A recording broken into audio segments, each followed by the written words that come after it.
All right, everyone. We're going to get started here in a few moments, so if you can find your seats.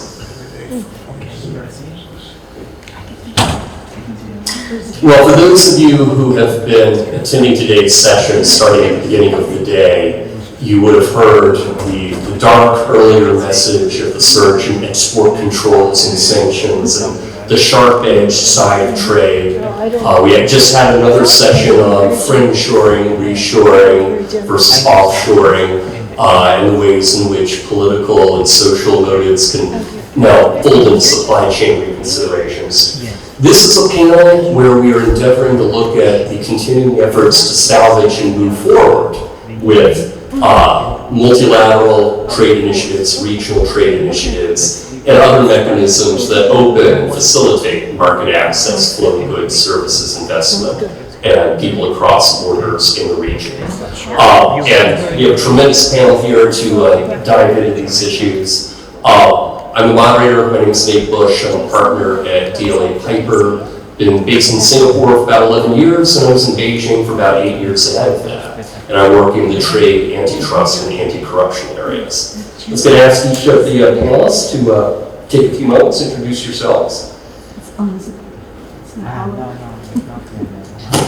Hello, good afternoon. My name is Lee.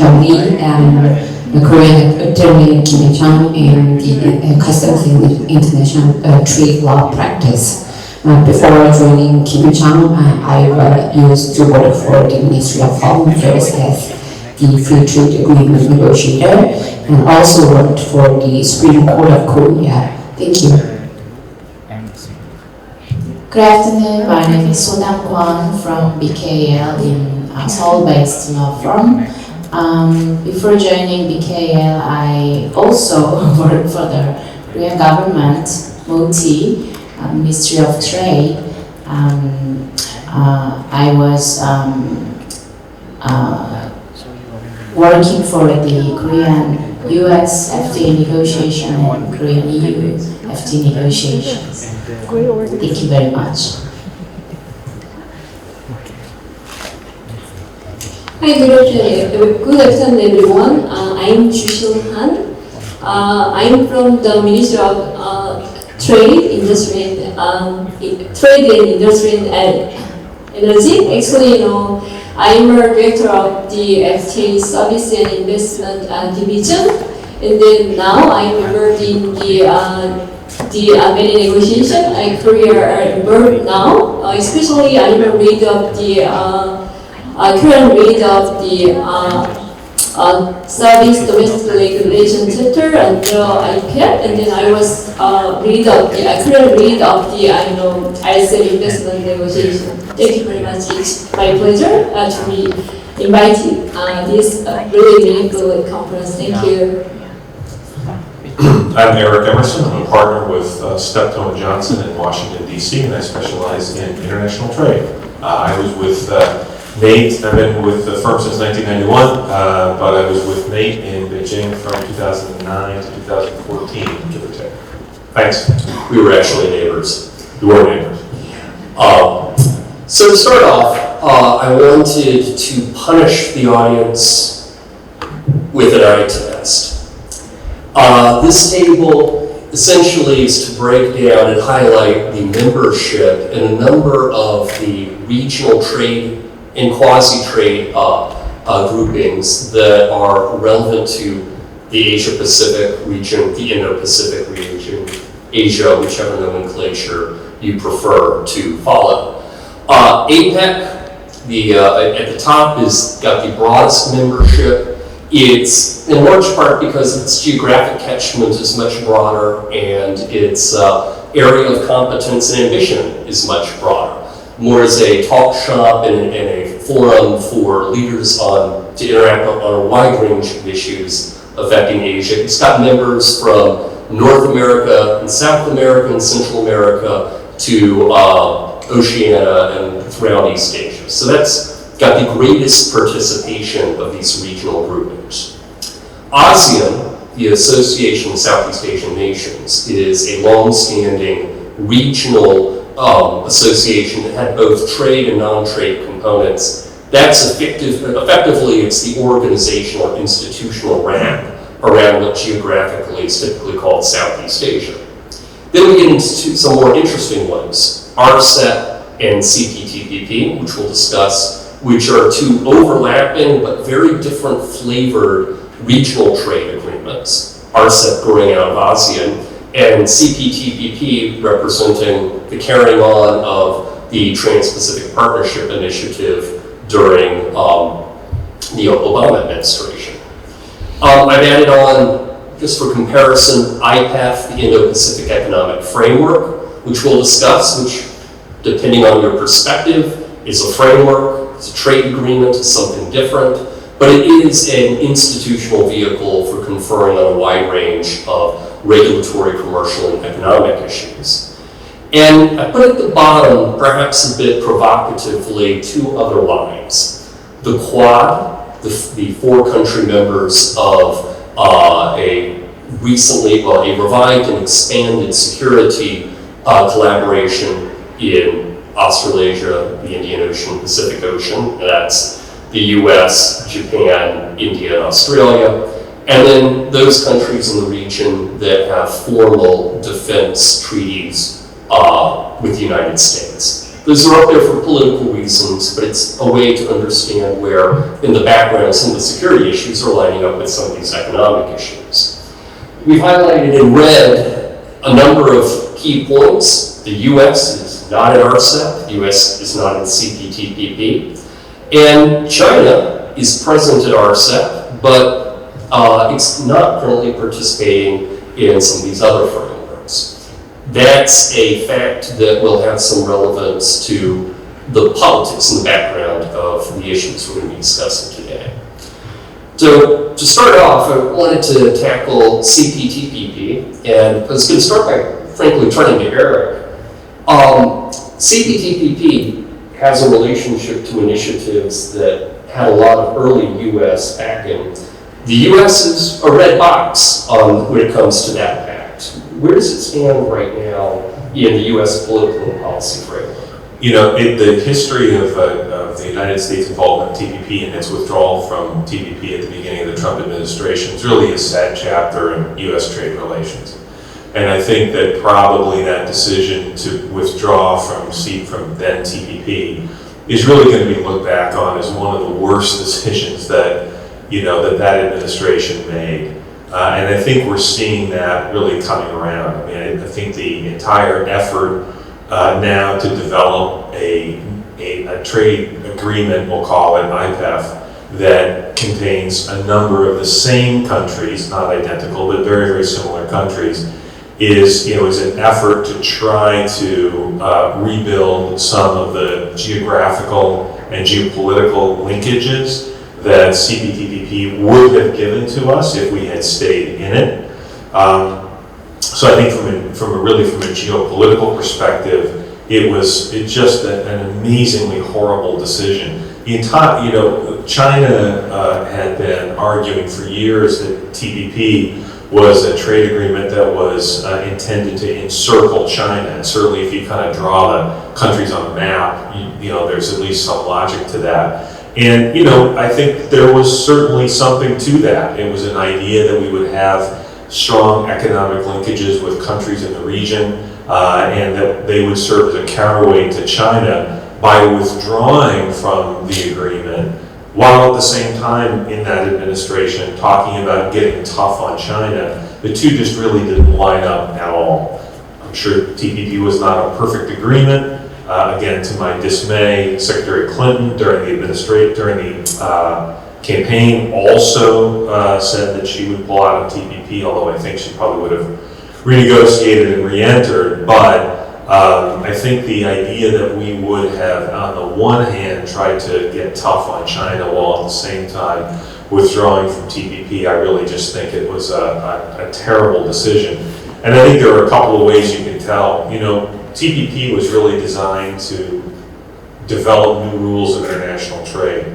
The WTO was stagnant, the Doha round was stagnant, and we needed another vehicle to develop new rules to deal with new problems, and TPP was exactly that.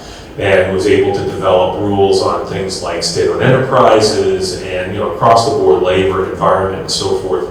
One of the very first things that happened after the United States pulled out of TPP is that the remaining TPP members renegotiated a number of the provisions under TPP to weaken provisions on investment, on IP, and so forth. These were provisions that the United States had pushed hard for, and that the TPP countries had agreed to, which is great because that was the idea that we would raise the standard of the agreement. It would be sort of a very high standard agreement with a lot of ambition. And again, the minute the United States pulled out, the air came out of the balloon a little bit, and some of that standard, sort of went down. I also think now, because we are not in CPTPP, we can't control who enters into it. You look at the UK, that's the latest, that's the most recent signatory to CPTPP. That's fine. But now China is looking to accede to CPTPP, and Taiwan is as well. Had we been a member of CPTPP, no doubt we would have pushed for Taiwan's entry into the agreement and opposed China's entry into the agreement, unless China could meet the incredibly high standards in that agreement, again, on things like SOEs.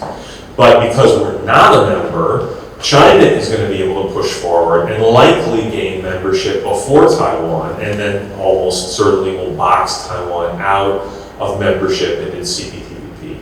So this is a decision, again, early on. There's some other commercial impacts, we can talk about those, but really I think, from a geopolitical perspective, from a perspective of developing trade law, from a perspective of trying to use trade to buttress many of our goals in the region, it was just the worst decision that administration could have made. And all the tariffs against China, all of the 301 tariffs, none of it's ever going to make up for not being part of TPP. We can talk a little bit about the future later on and how the United States might address it, but quite honestly, it was really just a disaster.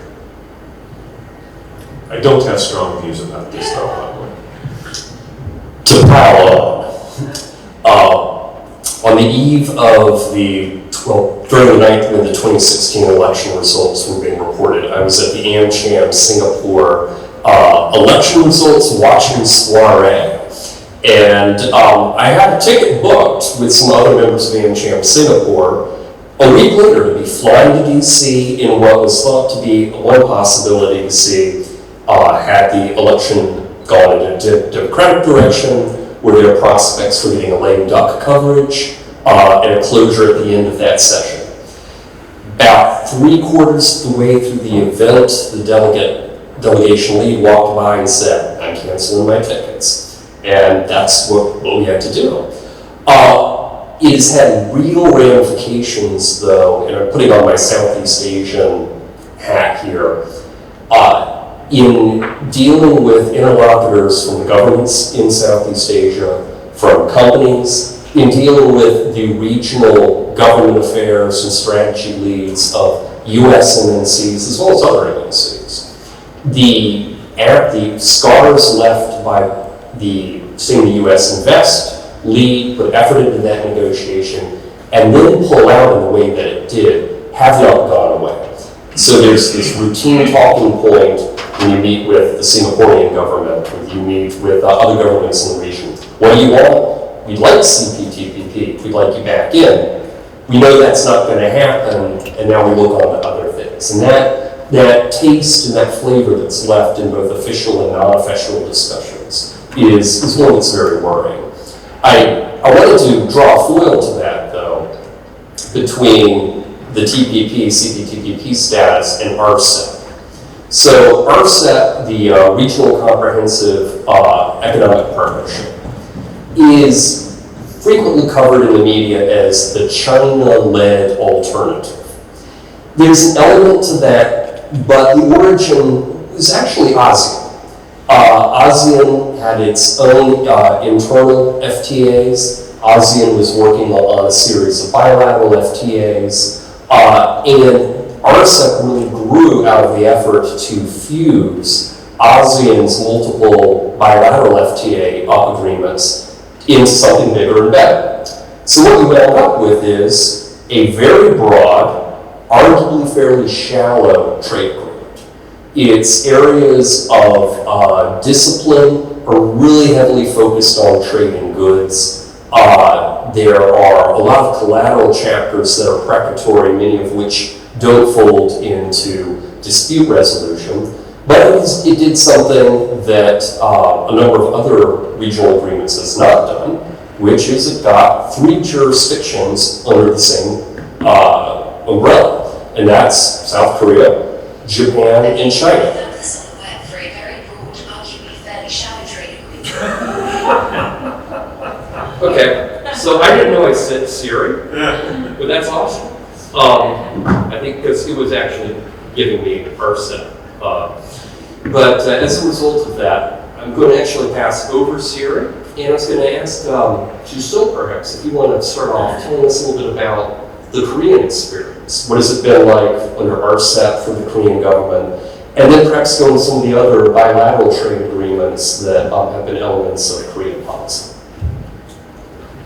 Thank you very much. Actually, to be honest, I never think about the Korean and ASEAN the trade agreement policy before. Actually, I never think about that the Korean trade agreement policy is evaluated from outside perspective, especially from the perspective of the American lawyer. The first thing that struck me was that from the perspective of the non-ASEAN expert, one might question that the fact that the ASEAN countries have multiple trade agreement, like the RCEP, with overlapping laws. From the perspective of Korea, which is involved in a multiple trade agreement, it was interesting to see that these questions could be raised because the reasons and purpose and objective for participating in each trade agreement were very different for Korea. Actually, before I go any further, I would like to clarify. It's just my personal view, and it is not related to the Korean government's official view. And I would like to introduce very briefly the Korean government policy on trade agreement. Korea has 21 FTAs with 59 countries as of today. Korea's first FTA with Chile entered into force on 1st April 2004. Now, I think over than 80% trade volume of the Korea is currently conducted under the existing FTAs. Not only global companies like the Samsung and Hyundai, but also the small, medium-sized company are aware of the importance of the FTA and are actively utilizing these kind of the FTAs. And the Korean government is providing various support to increase the use of the FTAs. And now, second one, actually, I would like to introduce, explain the policy on the, investment agreement. Korea has 2 tracks for investment agreement. First one is the, investment chapter under FTAs, which include elements of the investment protection as well as the investment liberalization. And the other is the bilateral investment treaty, which are handled by the Ministry of the Foreign Affairs. Of the 21 FTAs that have entered force today, and among these FTA, 19 FTAs include the investment chapter, except for just the Korea-EU FTA, Korea-UK FTA. The inclusion of the investment chapter in an FTA may also result in the termination of the existing BIT, which is not mandatory, but is actually considered by FTA counterparts if they wish it. So actually, he mentioned the RCEP. Actually, when the Korea participated the negotiation under the RCEP, it was actually RCEP negotiation begun in November 2012, and that time Korea had bilateral FTAs in force, or was negotiating FTAs with the member of the RCEP.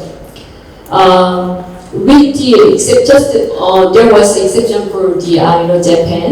Korea's goal in joining RCEP was to increase the level of the liberalization.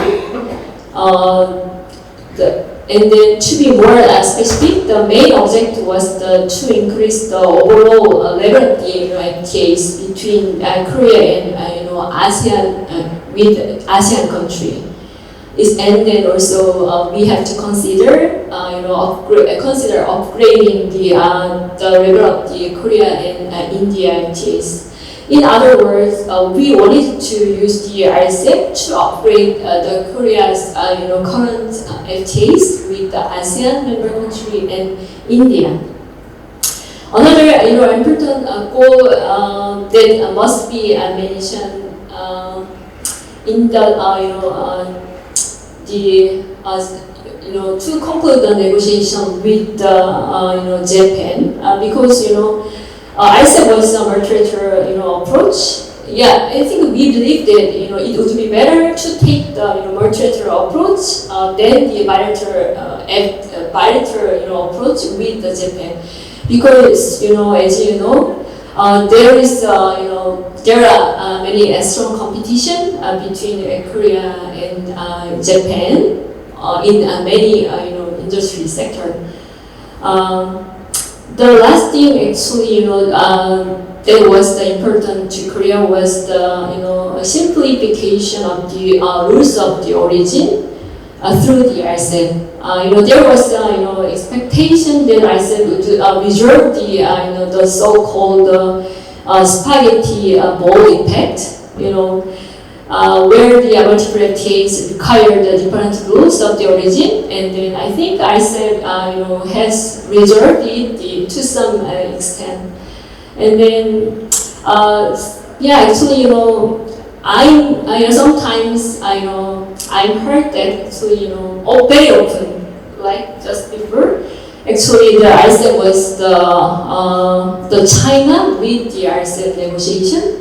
But as a negotiator involved in the RCEP negotiation, I can assure you that it was ASEAN driven, not China driven. Thank you very much. Thank you. Well, Sudan and Jihong, do you have anything you wanted to comment on with respect to the Korean experience as well?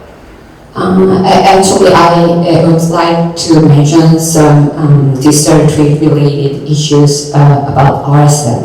RCEP has many characteristics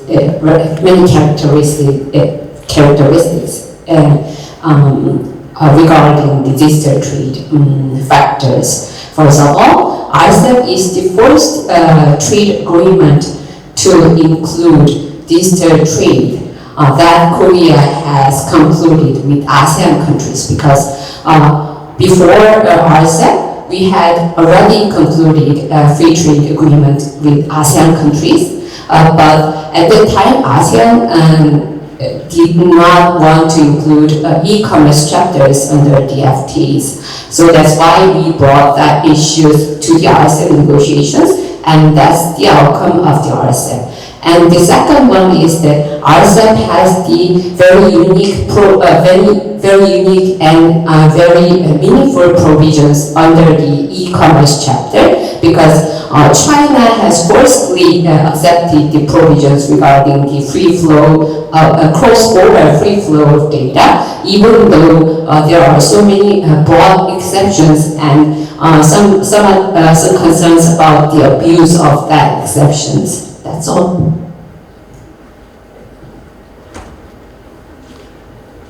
Thank you. So moving on from RCEP and CPTPP, which are general regional trade agreements, I did want to then go on to an area of fortuitously close alignment to the theme of the conference, which is digital trade. And that it's fortuitous that we're here in Korea because Korea has taken a very forward-leaning role on both bilaterally and multilaterally on digital trade issues.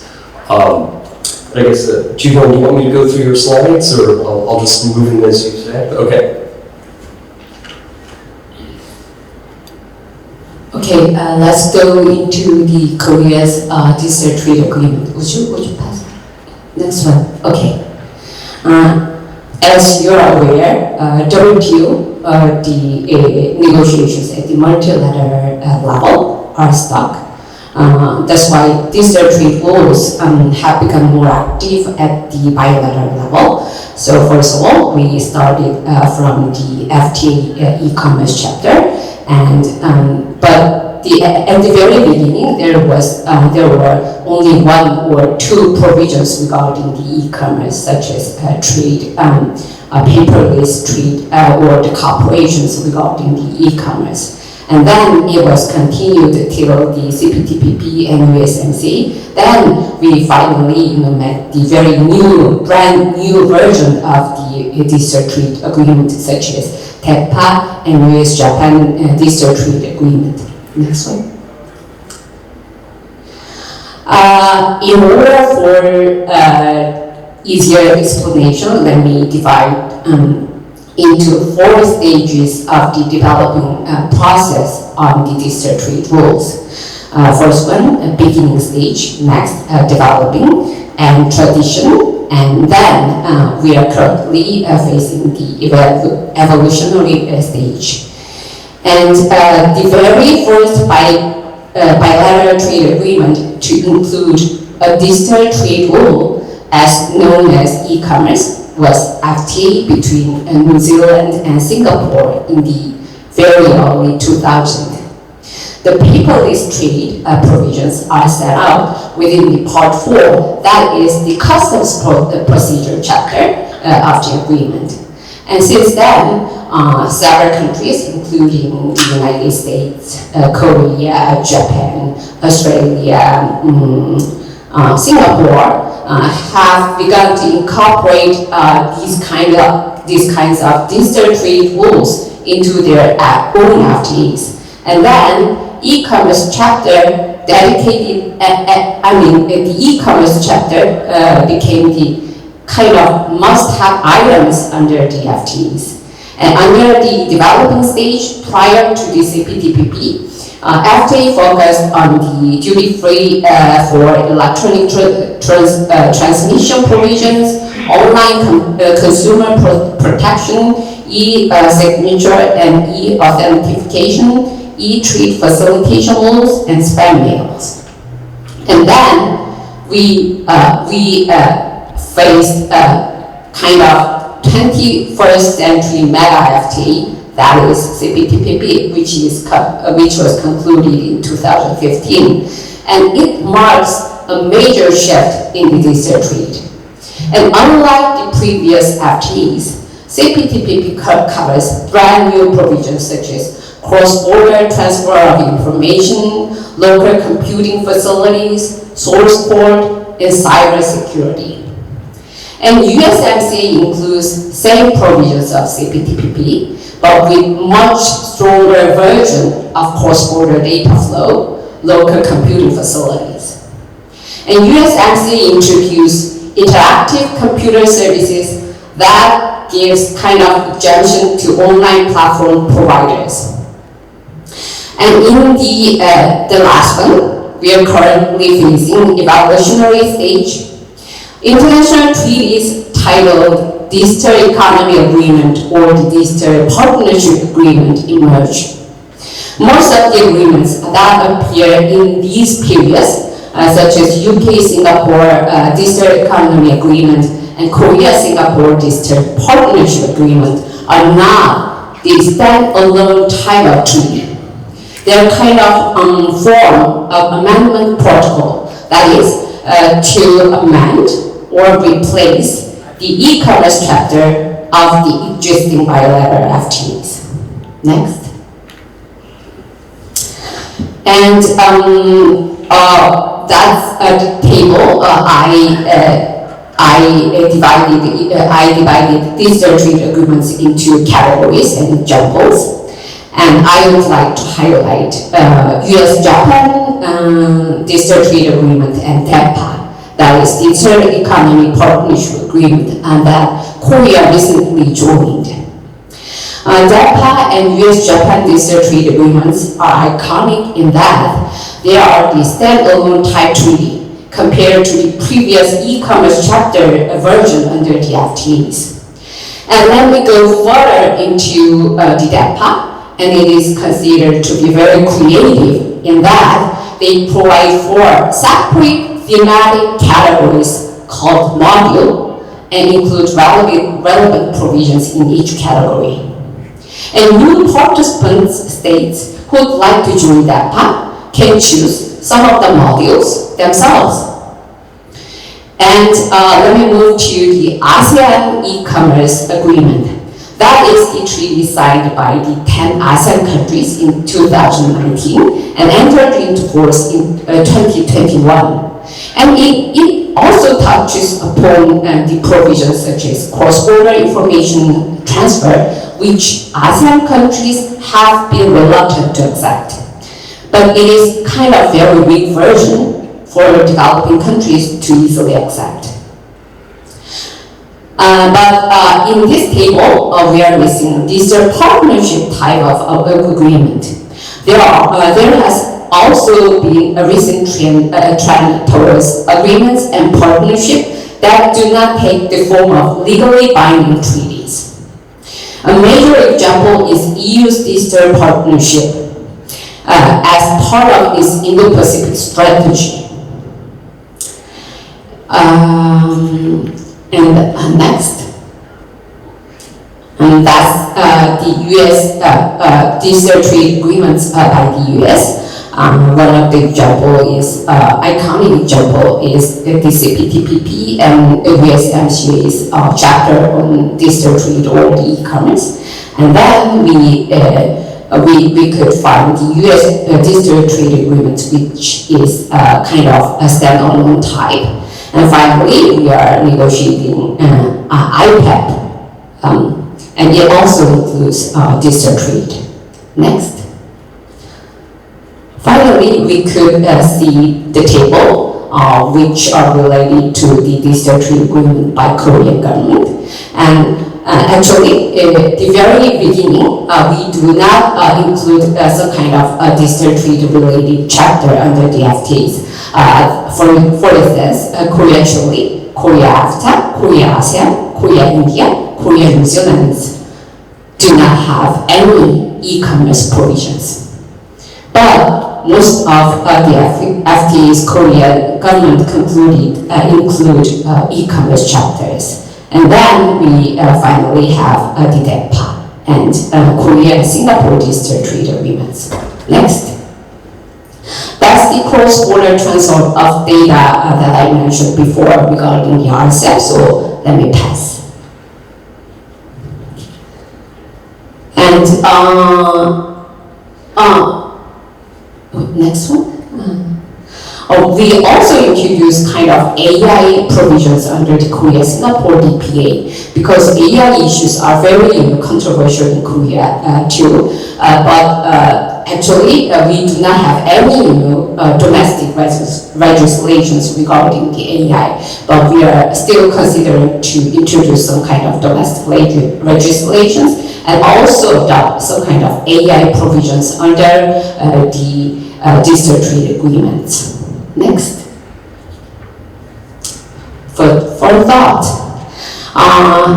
We have many problems regarding the digital platform because of the perspective of the competition issues. And we had recently had the in-app payment issues, so we made the bill regarding the regulations related to in-app payment, and that bill was passed by the National Assembly.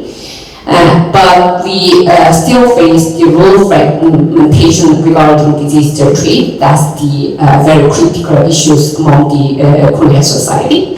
And ongoing discussions or legislations on many digital issues such as AI or the digital platform, online platforms, are still going on in Korea. And as I mentioned before, there are a huge gap between the US, EU, and China regarding the cross-border data flow. And recent amendment, and in Korea, we had the recent amendment of Privacy Act. And that particularly on the cross-border data transfer. And it is somewhat similar to EU GDPR, but we have the quite unique provisions under the Private Act. And finally, we have the cybersecurity issues. Actually, before I joined this meeting, I had participated in the seminar at the Yeouido area, which is the center of the Korean finance business, and that was hosted by the Korean Society of Cybersecurity and Korean Information Agency, that is similar to CLE. And the main issues of that conference was regarding the cybersecurity, and that's one of the very critical issues in Korea as well. And finally, next.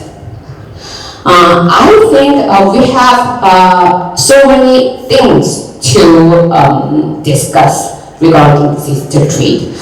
For example, like the scope or the definition of the digital trade, and the gap between the technology and the rules, and NTMs such as culture, ethics, human rights, privacy, etc. And finally, digital sovereignty and digital inclusion. And that's the end of my presentation. Thank you. Well, thank you very much for that. Thank you very much for that presentation, and I think it's done a great job of underscoring how many of the themes that are not typically viewed as trade law topics that we're talking about elsewhere in this conference, more profoundly AI, cybersecurity, data privacy, the dynamics of competition law, and what it means for changes in the way we think about antitrust, how all of these issues can, in this way, come back and become trade law topics. Are there any other panelists who want to comment on the digital trade? Perhaps Giselle? Actually, I would like to share the most interesting issue, the standalone agreement like the DEPA and the IPEF, which doesn't have market access, faced the problem during the course of the negotiation. So Ju-young introduced the three key the obligation, like the cross-border transfer information and the location of the complete facility, and also the non-discriminatory treatment of the digital trade are deemed as key obligation under the digital trade. So under the FTA, three key obligations apply with the exception, like the non-conforming measure attached under the Annex 1 and 2. Like the non-conforming measure related to the service and investment obligations. So normally under FTA, we address the kind of the annex for the non-conforming measure. But the problem is, the standalone agreement doesn't have that kind of cannot have that kind of the annex. It means that three key elements under the standalone agreement apply without any exception, like the non-conforming measure. It means that the higher level of the obligation. So actually, Korea currently, Korea joined the DEPA. We faced that kind of the problem. So actually, before Korea joined the DEPA, suddenly the member of the DEPA, like the Singapore, New Zealand, and then New Zealand, had long discussion. How can we deal, this issue? Because there was original text under the DEPA. They just quote the text from the CPTPP. It means that because three country, New Zealand, and then Chile and Singapore are member of the CPTPP. They just quote and then the three obligations from the CPTPP. So, but they made the decision to upgrade the obligation, three obligation under the DEPA, and then they modified DEPA before Korea's joining of the DEPA. Please review the modified text of the DEPA, and then I will be very happy to have a further discussion on this issue at the next time. Thank you very much.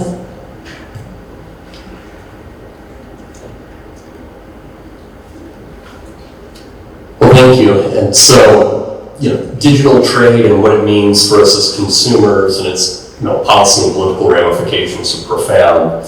We're now going to move on and talk a little bit more in the present tense about some current initiatives that are going on in the region. And we're going to start with IPEF, the Indo-Pacific Economic Framework. And the title for this slide, Framework, Pact, or Placeholder, with a very intentional question mark, is designed to underscore the uncertainty about where this is headed. So perhaps, Eric, do you want to start off by talking a little bit about, from a U.S. perspective, what is IPEF, what is not IPEF? Sure. So first of all, I feel very embarrassed by talking about IPEF because my good friend Jusil here is actually negotiating the agreement now on behalf of the Korean government. So if she starts laughing at any point when I start speaking, you'll know that I've actually sort of gone off the road here a little bit. The Indo-Pacific Economic Framework, as I mentioned earlier, really is the United States response to having pulled out of CPTPP. Having pulled out of CPTPP, the United States realized it needed some type of trade agreement with the countries in Southeast Asia in order, again, to sort of further some of its aims with respect to China. And this is the idea that it came up with. And what makes IPEF unique is that it is an agreement that is, as Jusil mentioned, does not contemplate providing enhanced market access to the participants in the agreement. What is market access? In very simple terms, it means lower tariffs. So unlike almost any other trade agreement you could think of, NAFTA, USMCA, CPTPP, RCEP, really almost any of the bilaterals, the CORS Free Trade Agreement, IPEF is different because it doesn't deal with tariffs. And why is that? Well, the answer is simple. It's a political answer. In the United States, an agreement that would need to, that would lower tariffs would need to be ratified by our Congress. And again, I won't bore you with the details of it. The president doesn't have a particular type of trade negotiating authority currently, and therefore is unwilling to take a trade agreement to Congress for ratification. Instead, the idea was to negotiate an agreement that does not require congressional approval because it does not provide lower tariffs, and if tariffs had been lowered, if that had been included, then it absolutely would have required congressional approval. But by excluding the tariff piece, the Biden administration is taking the position that anything it's going to do, it can do administratively through executive orders, through regulation, and will not need to go to Congress to seek formal approval. As you can imagine, our Congress is, hates that as an idea, says that it's Congress's place to be able to regulate international trade, foreign commerce under the Constitution. That's certainly true, but it is also the case that the President's got a lot of authority in this area to negotiate agreements with foreign governments, which is what it's doing, and it's not going to require any change to U.S. statutes to implement.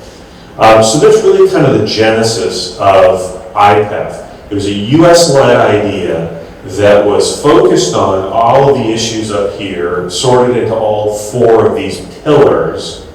And the idea behind it is not a bad one. I mean, the idea is, okay, we're going to leave aside tariffs. We're going to leave, all tariffs are going to remain the same. But there's a lot of other friction in international trade, whether that's regulation, whether that's labor, whether that's regulations that are inconsistent among countries, whether that's corruption in certain countries that's making trade more difficult, whether there's customs-related issues, whether there are supply chain problems, whatever it may be, this agreement can kind of smooth out that friction, which in turn will make commerce easier, and then in theory will be able to allow U.S. companies to export more to other IPEF members, even though the IPEF members' tariff rates won't change, but just the concept of trade and the practice of trade will just become easier, and that's where the benefit will come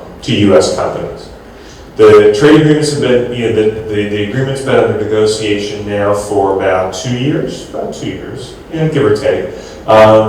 Next round is in Kuala Lumpur. Again, Giselle will be packing her bags very soon and going off to Kuala Lumpur. The target date for an announcement of something, there's already been one text that's been released on supply chains. But the target date is the ministerial, the APEC ministerial in the United States in San Francisco early in November. And the idea was that everything would get done and the United States, which is the host, IPEF is our idea, we would then be able to roll it out, a big announcement in the early part of November. I know that Juso can't say anything, so I wouldn't ask her to comment, but from everything we read, it's all under a cone of silence. But from everything we read, it's, we're certainly not going to get a complete agreement, particularly on the trade pillar, which is listed here as pillar 1, particularly on the trade pillar, because that's the one pillar that has binding commitments among the parties. The remaining pillars do not have binding commitments, at least not that we've seen so far. And so the binding commitments are for things like labor and environment and digital trade. And so it is the hardest one to negotiate. It's not done yet. And so we've seen already in the United States a little bit of rhetoric from our USTR Thai, Ambassador Thai, who is now starting to suggest that, there'll be an indication of what's being negotiated. There'll be, substantial progress. We'll be able to announce substantial progress in early November. So I think it's pretty clear that the agreement is notwithstanding the hard work of all trade negotiators around the world. It seems like there's just a lot to do between now and 3 weeks from now when this is going to be noticed up in the United States. I think that there's at least some argument in the United States about how effective this is going to be. I'm going to let other people speak. I have a couple more comments on IPEF, but let me pause here when we talk about the effectiveness of the agreement and some of the challenges that it might still face here in the United States. And I'll circle back to that later, but I want to give other people the opportunity to speak too. And so now I think that's cue for you. Perhaps you could tell us a little bit of your perspectives on IPEF. Yeah, thank you. As Jusil is here, but I just want to introduce the Korean government's view on the IPEF. The Korean government is engaging in discussions within the IPEF to establish norms and cooperate strategies for new issues that were not addressed by traditional free trade agreements, such as supply chain, like this, decarbonization and anti-corruption efforts. It has high expectations due to the diverse participation of countries not only from technologically advanced nations with expertise in technology and capital, but also from resource high, rich, and potentially powerful developing countries, recognizing that the inclusion of a variety of nations will bring new perspectives and opportunities. In particular, the cooperation that participating countries have been pursuing in key areas such as critical minerals, clean energy, environment, and supply chains at a bilateral level is expected to generate even greater synergy as it expands in scope and depth to include all 13 participating countries. I'd like to introduce about the Pillar 2 supply chain. Could you pass the next scenario? Yes, thank you. Regarding supply chains Pillar 2, negotiations were not just concluded or more quickly than the other pillars with an agreement reached in May of this year. Examining the specific details, each country established a new emergency cooperation network under the Article 7 that can be activated during supply chain crisis. The Korean economy, heavily reliant on the import of critical minerals and other key raw materials, is particularly susceptible to supply chain crisis due to these characteristics. In the past, when a supply chain crisis occurred due to disruptions in the supply of items on which a specific country had a high dependence, it took a considerable amount of time to identify alternative supply routes by interviewing and connecting officials from various countries.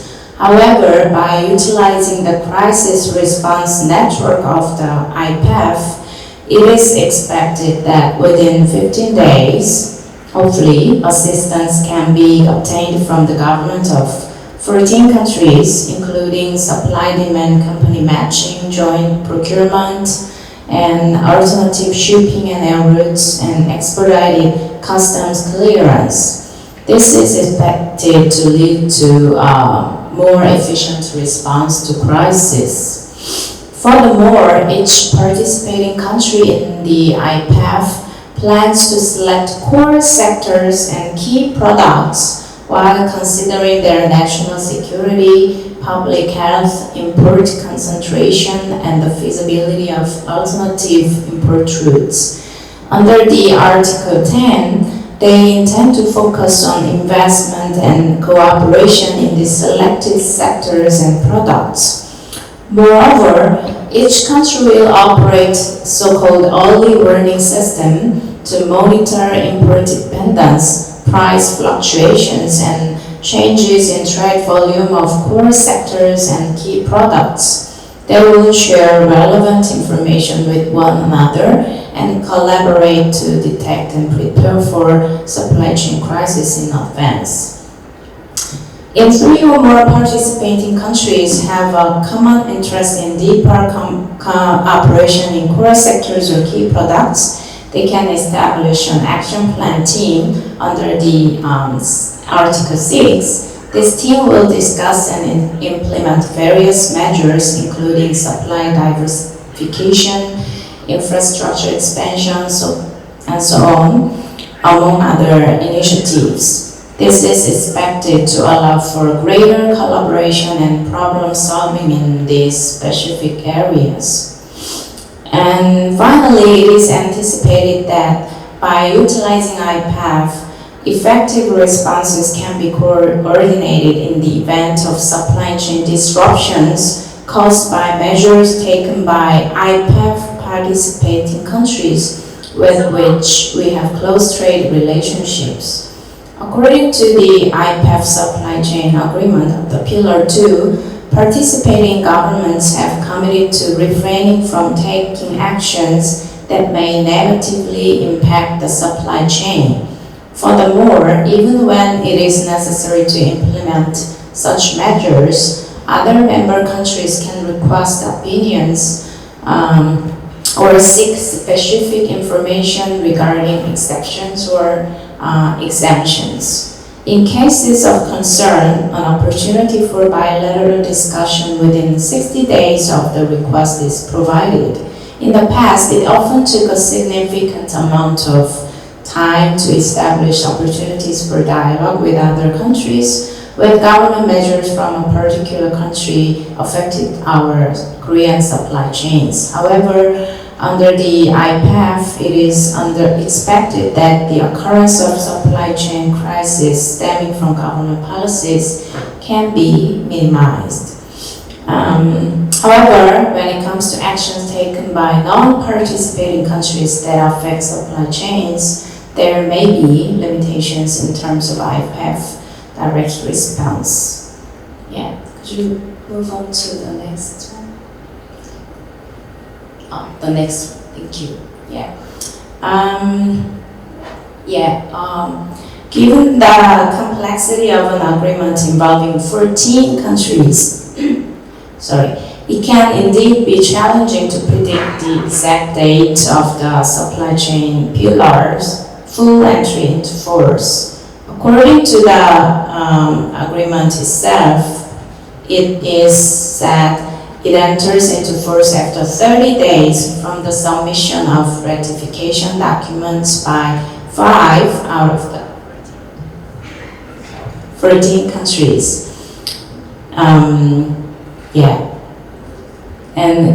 Could Eric can comment more about the enforcement and the other thing of the IPEFs? Yeah, sure. Sorry. Well, is there a pause? Lucille or Jill, do you have anything you wanted to add? If you're allowed to. Okay, thank you very much. Again, so actually, before Korean government joined the negotiation of the IPEF, so Korean government have to report the objective of the our objective and then our proposal to Korean National Assembly, and then Korean National Assembly asked us, what kind of the benefit Korean government can get from the IPEF without any market access benefit. So actually, we explained like that actually, and then we explain our objectives, to join the IPEF like that. The Korea want to participate in the IPEF because it's kind of the new types of the trade agreement read by the United States. And to ensure the Korea's position, to ensure that Korea's position is reflected as much as possible, especially the supply chain pillar that has already been negotiated and concluded, which is of the great significance for the country with limited resources like the Korea. At the first stage, there was some doubt about the success of the negotiation with the market access benefit, but so far I can tell you the negotiations are progressing very smoothly, and then we are looking forward to the some kind of the outcome. Before at the ministerial level of the meeting will be held in November. Thank you very much. I would like to mention very interesting points regarding the digital trade negotiations under the Pillar 1, because I found at the beginning of this year there was the proposal by the AFL-CIO regarding the workers and digital trade policy. And it has so many interesting things and so many issues that IFL-CIO raised, but most of all, the most interesting thing is that due to digital technology, the jobs in the United States are gone abroad. And the second thing, that is very interesting point, is that because of the provisions regarding the free flow of data between borders, it can have some harm to the workers. So they proposed the U.S. government to have more discretions to regulate free flow of data. And it's a very interesting point because U.S. are stick to the very strong positions regarding the free flow of data. So that's the very good points we will wait and see for the negotiation. And one, there we go. And one last comment here. Yeah, one last comment for me on IPEF. I think in the United States, from a political perspective, this agreement, I should say, as I mentioned before, this agreement came up, the idea of the agreement came up on the U.S. side because of a political problem, and it was how to get a trade agreement going forward that didn't require congressional approval. That's really kind of the genesis of this agreement. And I think that as you read through the supply chain chapter that's been released, there's a lot of soft language in there. The parties commit, the parties promise to do this. But still, I think that there's going to be progress made because of good work by people like Jusil and others, in other governments, to come up with an agreement that is likely to help expand trade opportunities. However, one important sector in the United States is not going to benefit as much, and that's agriculture. There are agriculture provisions in IPEF, or at least we're told that there will be agricultural provisions within IPEF. But sort of unique among industry sectors, U.S. exports of agricultural products still face fairly high tariffs abroad in certain countries. And U.S. agriculture producers, that sector, has been hammering this administration, prior administrations for years, to enter into real market access trade agreements that negotiate lower tariffs abroad.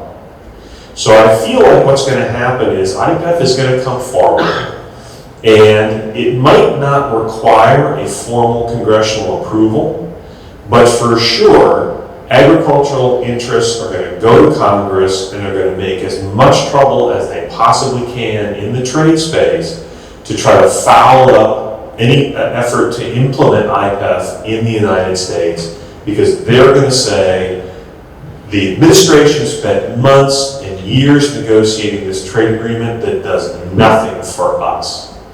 And let me tell you, the agricultural interests in the United States are extraordinarily powerful. And if they decide to make trouble in Congress, trouble will be made, for sure. And so I think that, this was a great idea to try to get around one political problem. And now I worry a little bit that that there's just going to be another, they've avoided one problem, but they've landed in another one. And so, we'll see when all of this is said and done, precisely how that works in the United States, but I think our ag interests are going to be really problematic once this all gets done. I think that's a great point with the irony on the back end that there's a political cost to taking market access off the table to begin with. And I think at least again from a Southeast Asia perspective with interlocutors in the government and the community in the Southeast Asian jurisdictions, there was initially a lot of surprise and I'd say polite but perplexed reactions from the governments, government in Singapore, some of the other ASEAN governments, trying to figure out what this was. If IPEF has no market access, how can it be a trade agreement? And if we're not bargaining for market access, are we bargaining? And we put these questions to U.S. officials as well. And when there's no market access on the table, what is on the table? technical assistance, writing checks, exchanges of, which is the plight, the money behind the capacity building initiatives. The U.S. has also been pushing the notion of public-private partnerships, effectively volunteering the U.S. private sector, as well as the private sectors from other participating states, to be more active in facilitating some of these developments. But there are a lot of question marks on how those capacity building initiatives, how those public-private partnerships are going to materialize. And when you're then left with just regulatory, not harmonization, but convergence and soft exchanges of best practices, it starts to look like things in the competition world, the ICN and other initiatives, which in happier decades saw a lot of convergence voluntarily without really having to horse trade for commitments. But as policy changes and politics change, that starts to dissipate. So there are a lot of questions here. I put this slide back up. USTR is leading Pillar 1, Commerce is leading the other 3 pillars, which has created another bit of uncertainty in terms of issues that jump between pillars, determining how in negotiation and then how in future implementation those would be followed. There are grave concerns about what might happen depending on the next presidential election. I'm just going to leave it at that. I think grave is probably an understatement. At minimum, rebranding, at worst, or dramatic changes in policy direction. But I did want to share with you all, if I can get my iPad to open one more time, just a sense of the way in which some of these other aspects of the Biden administration, international and domestic agenda, made it into the final text. The preambulatory clauses of the supply chain agreement, which was the early harvest, it opens just the very first paragraph, acknowledging that resilience, efficiency, productivity, sustainability, transparency, diversification, security, fairness, and inclusivity are indispensable considerations in the development of resilient and robust supply chains, in addition to costs. That's just the first of many preambulatory paragraphs. But it almost rattles off these normative goals, like the points of the Scout Law, that repeat themselves at different points in the supply chain agreement, some of which, inclusivity, fairness, that's typically not what you'd be finding in traditional trade agreements. I haven't checked, but I don't think any of the WTO texts use the word inclusivity. So the upshot of that is good news. There's a lot of normatively valuable topics that we're having engagement on that perhaps you couldn't horse trade for, you couldn't bargain for in a market access context. But it leaves a lot of questions about the durability of whatever comes out of this framework. Now, we're coming to the end of our time here. I was just going to see if anybody in the audience has any questions or comments. It's always the risk of the last session on day one when it's sort of, we like to say it's the climax. Oh, we've got a question. Great. I have lots of questions. I can ask 2, maybe. Ask away. My name is Vivian. I'm a lawyer at Covington & Burling in DC. I can start with the IPEF question, since you guys are kind of all circling around how it's really impossible to do an economic benefit analysis for an agreement like IPEF. Do we know that did the U.S. try to do anything like that? I assume for FTAs, like traditional FTAs, the government has to do one.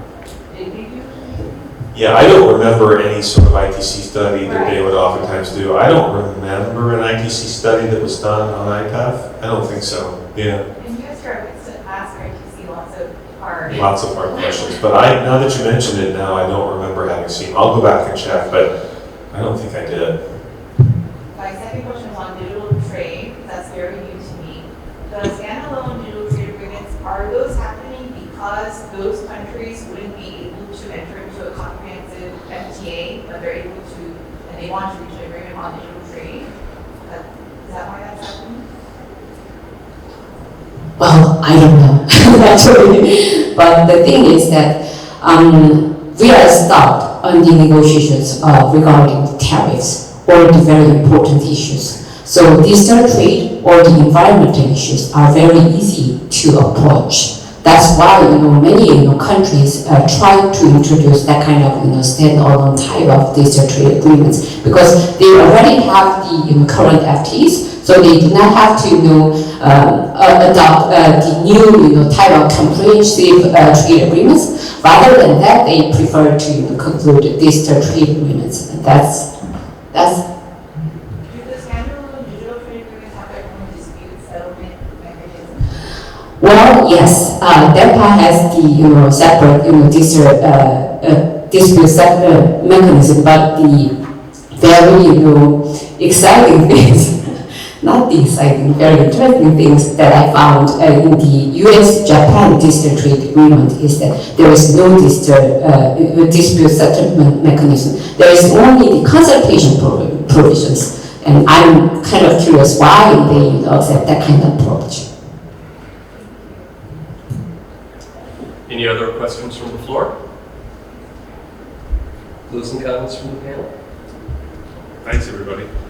Thank you all.